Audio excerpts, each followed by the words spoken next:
Okay, hello, Nathan and Nannette. Thank you for sitting for this talk. This is part of our Member Monday profile series and people who are disconnected because of the pandemic, and the synagogue is not as active as it would be otherwise. So this is one of our ways of trying to connect everyone. So how are you guys doing?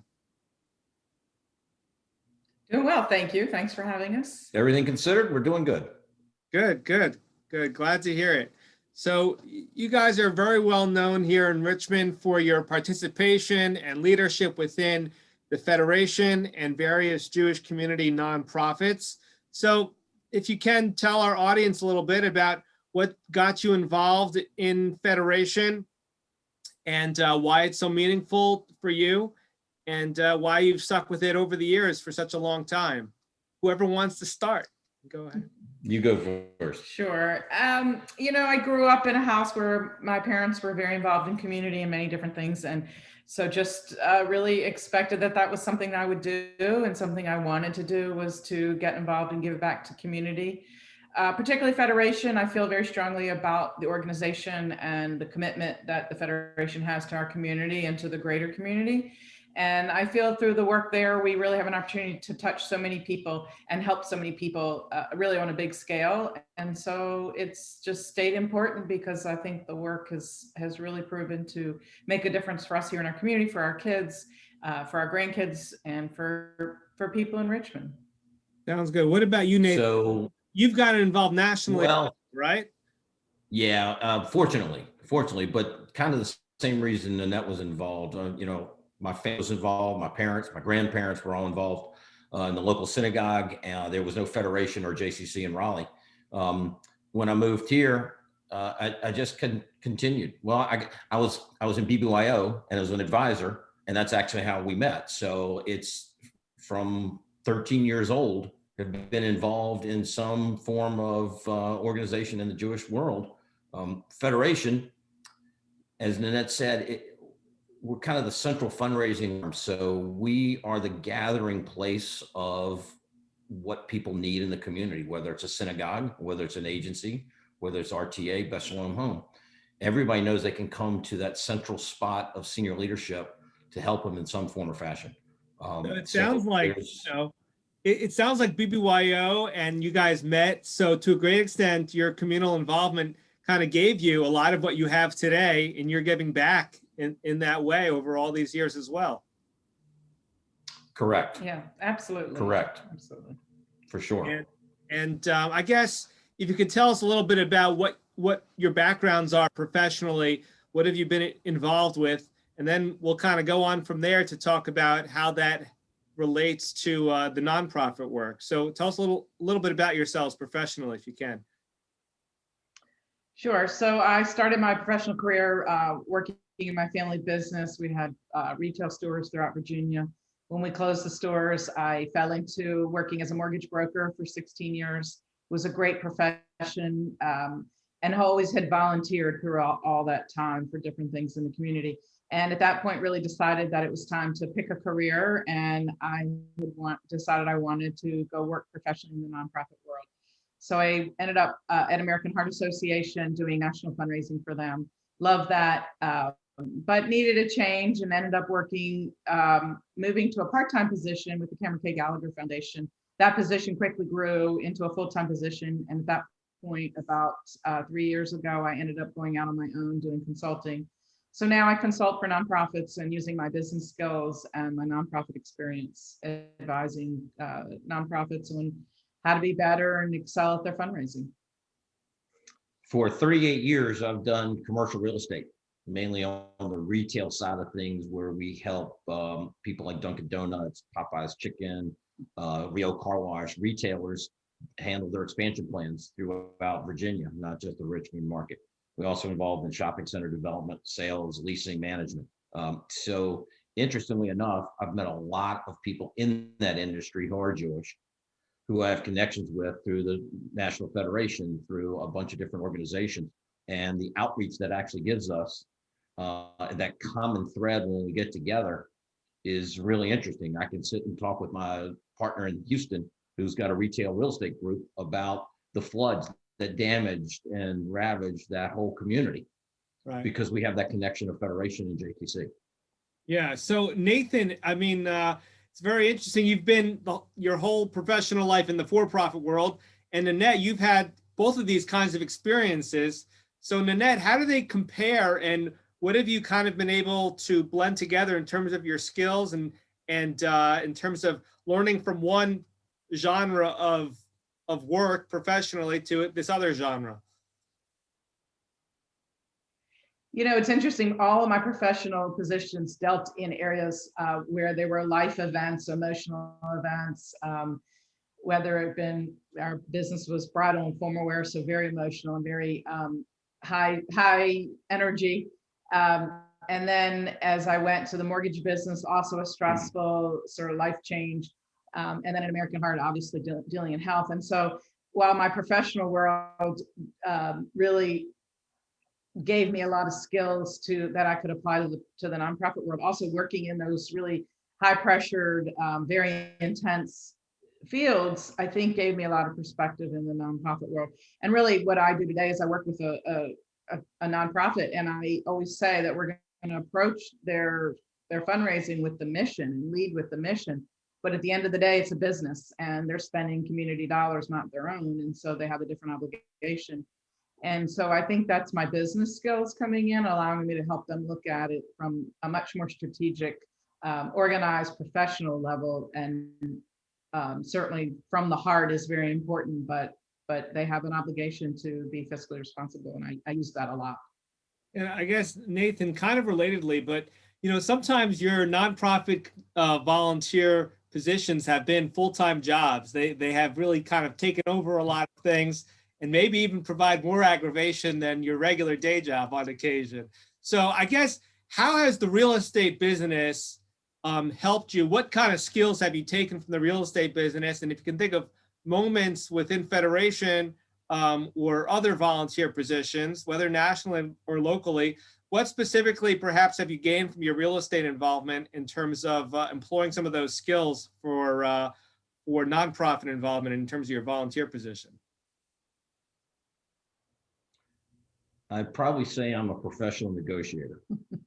I look at myself in the real estate world as a mediator. We represent buyers, sellers, tenants, landlords, and it's our job to say to our client, the seller, that your price is too high so that we can make a deal with the buyer.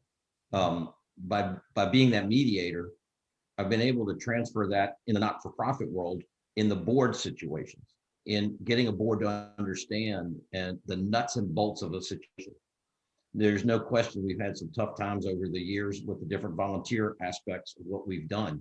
But the passion for professional life is transfers to the passion for not-for-profit, and just be able to mediate situations so it becomes a true win-win-win is the outcome, whether it's professional or volunteer lay leader. That's just the passion that you want to make for the community and the business world. Well, thank you for that. I guess if we can transition a little bit, just slightly, Nannette, some people are new here in town, and maybe you could just tell us a little bit about yourselves personally, about your kids, grandchildren. I know they're a source of pride, and tell us a little bit about the. Happy to talk about them. We have 3 children. Marla's 31. Her and her husband, Josh, live in Ann Arbor, Michigan with their 2 children, Evelyn and Caleb, who are almost 3 and almost 1. And definitely those grandchildren are our world, along with our children. We love FaceTiming with them and seeing them when we can. Rachel's 29. She lives in New York and had actually spent about 4 months with us during the pandemic in the beginning. And it was wonderful having her back home. It had been a long time since she had lived with us. And never lived with her by herself. Right. As a middle child, she never did. So it was really fun. I would love to have her back. Adam and his fiancee Michelle live in Northern Virginia, and he is 26 and getting married in September. So how's that? Kids' activities, watching them. Right. What's that like planning for a wedding during a pandemic? How is that going? Yeah, it's interesting.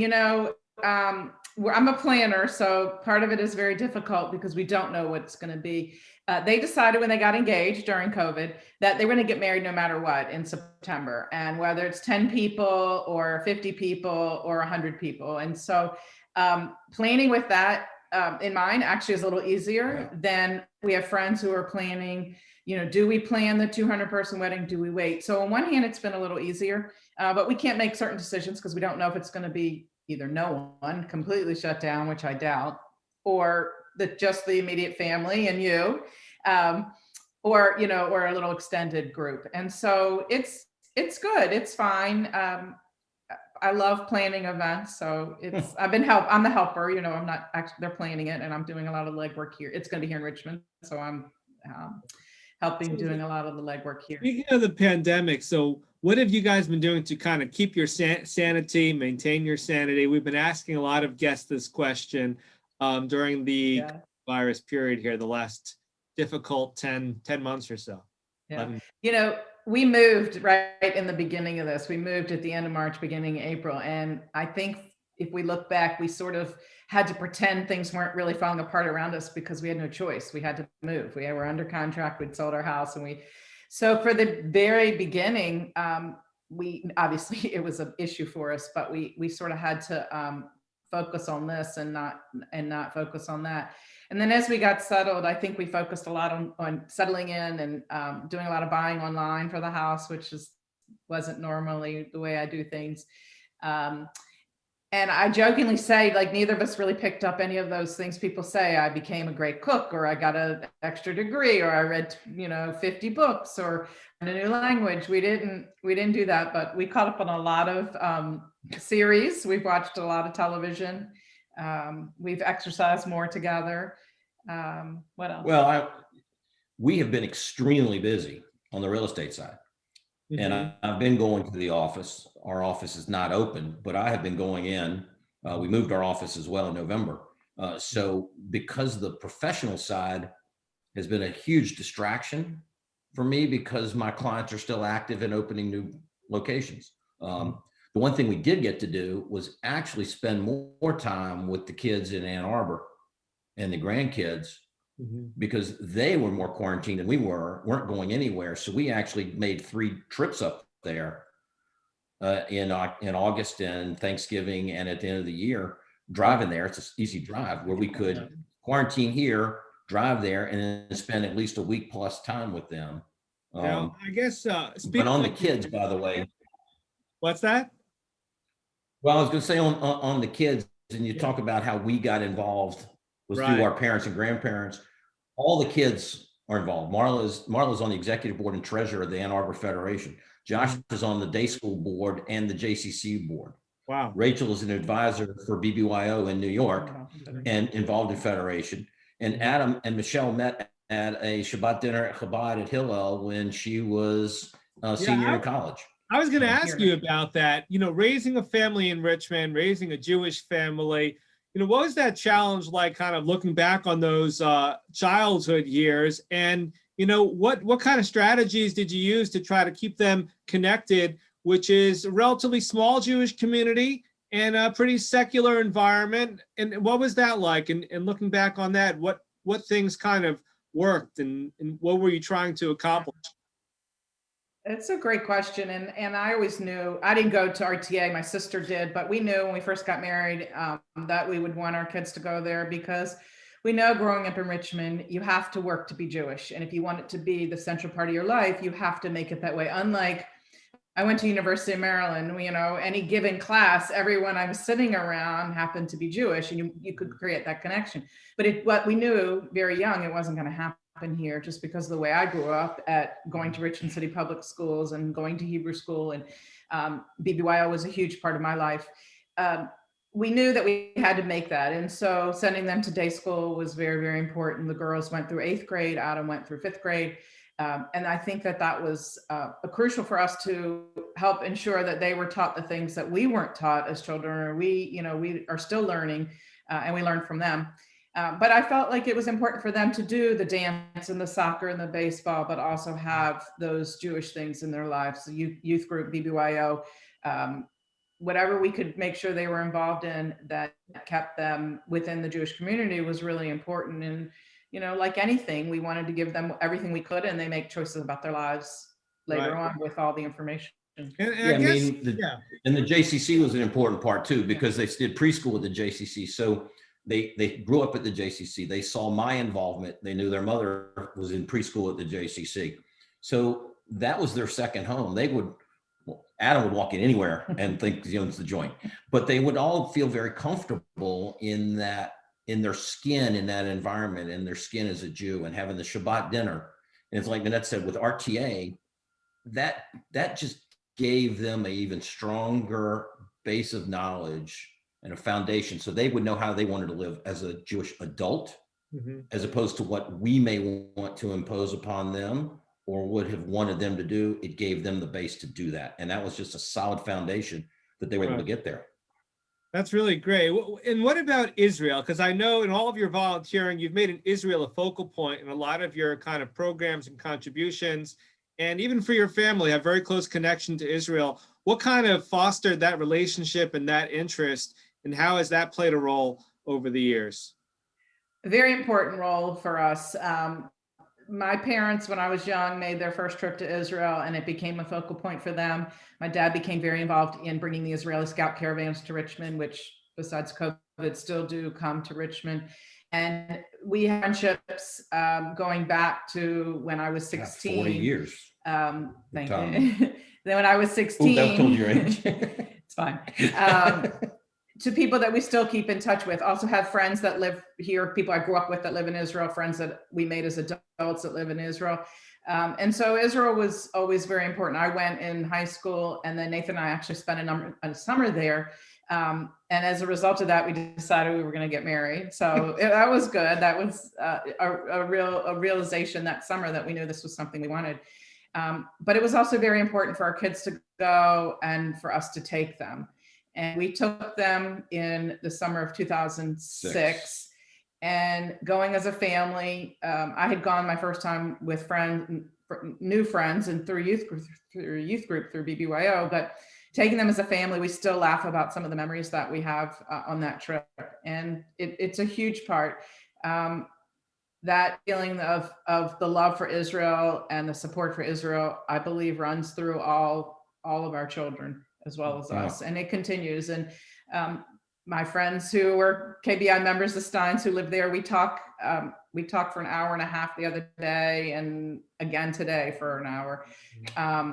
It's like they're next door, and are closer now for some reason than even when they were here, because we have to make sure we keep up the connection, and when, we have a reason to go and to visit them, and keep in touch with my friend Eileen Peters, Dorothy Weiser's daughter, who, we've been friends since we were born. And but on a greater scale, Israel is just very important to our family to maintain that relationship and the love for it. We still stay in touch with the Israeli athletes that came over for the Maccabi games in 2003 when they went to Houston with our Richmond delegation.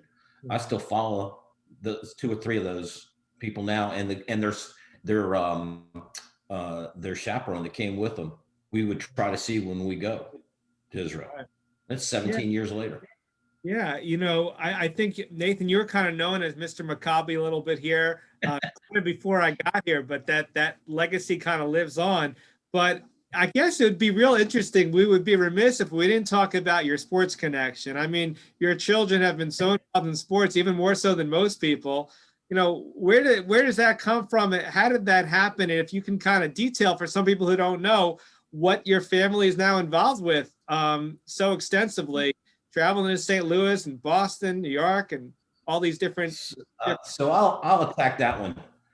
Rachel is always loved sports. She's the middle one. She played soccer. She played basketball at the JCC. She loved it. And we happened to walk into a Nats game at the old RFK Stadium when they first came to town. She saw that professional baseball field and she fell in love. She says, I think I'm going to work in baseball. And that's what her career became until she moved to the Islanders a year and a half ago when they recruited her away from the Red Sox, always in Major League Baseball. Adam was, when he was going to JMU, He's like, oh, do I go to accounting like Marla or do I go to sports like Rachel? He's like, I played baseball. Let's try sports.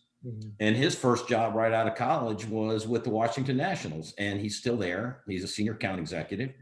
And it's pretty crazy that both Rachel and Adam have World Series rings. Right.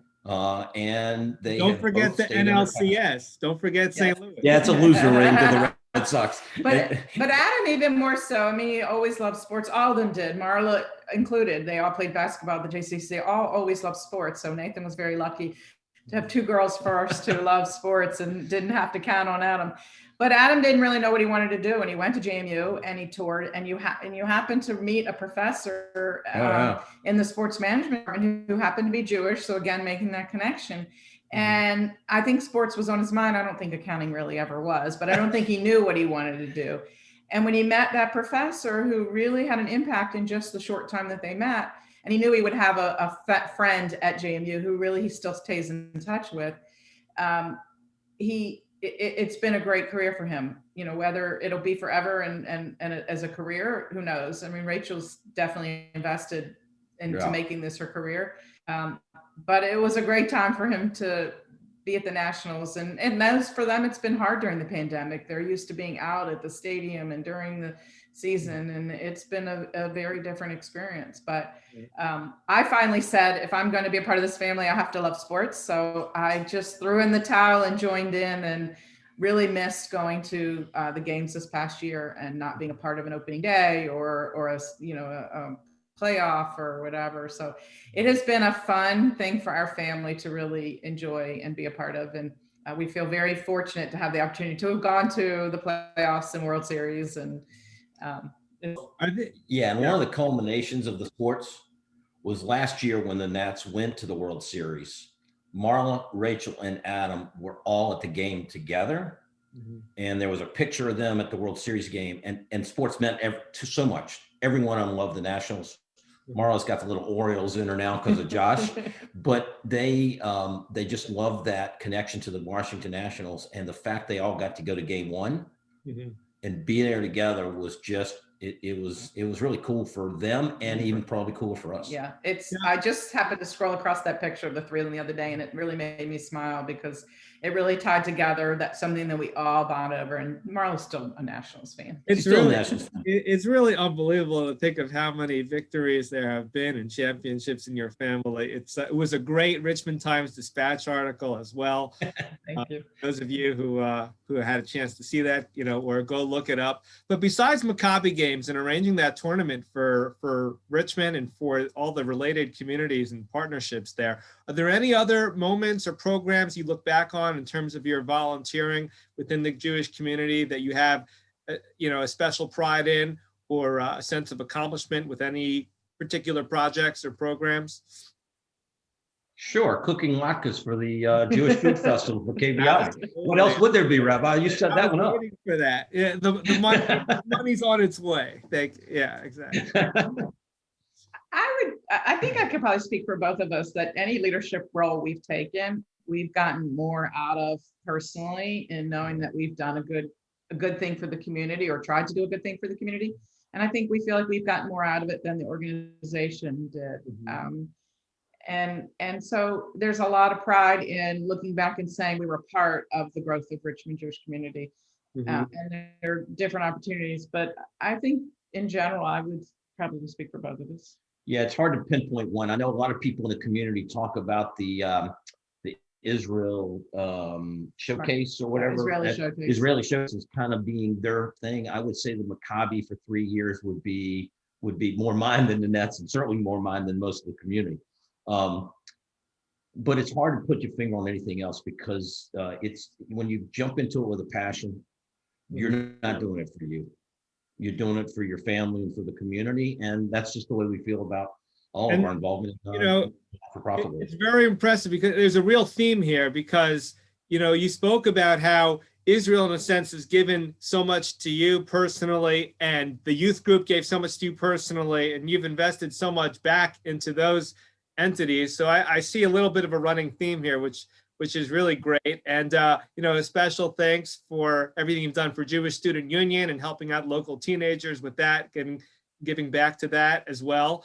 I guess one other question relatedly is, what made you decide to be a part of Life and Legacy, to be a part of something that will kind of be beyond you? What was your motivation for that specific involvement?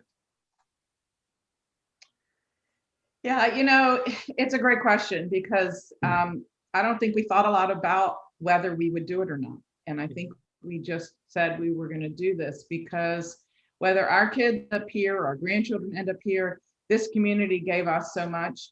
And we want to make sure it's there, whether they do or not, but for other people and for other generations to come.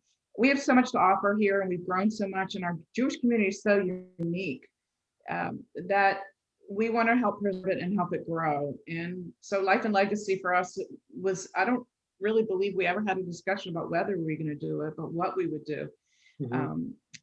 We just want to make sure that Richmond continues to grow and thrive for the generations to come. Pretty simple.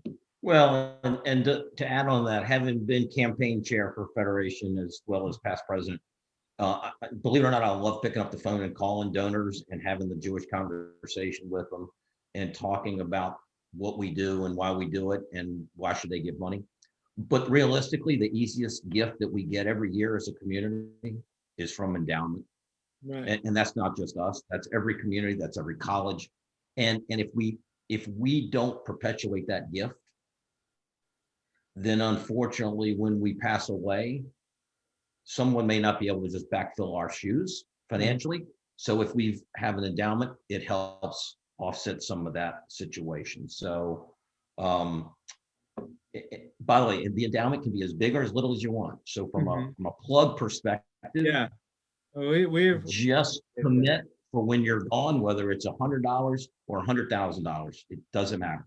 It's very helpful, and it really supports this community of giving and making that part of the culture, which is so important. But I want to thank you both for your time. We're trying to figure out how to connect with people virtually. It's been a hard time for a lot of us, and this is part of this series. We're learning about each other, even though we're not, physically with each other as much. So thank you both very much for taking the time to sit for this, and I look forward to connecting in person as soon as we can. Thank you. So we're gonna do that after Shabbat get together as soon as it warms up, when we can be outside. You got it. I'd love to have you and some other community members over just to sit and chat.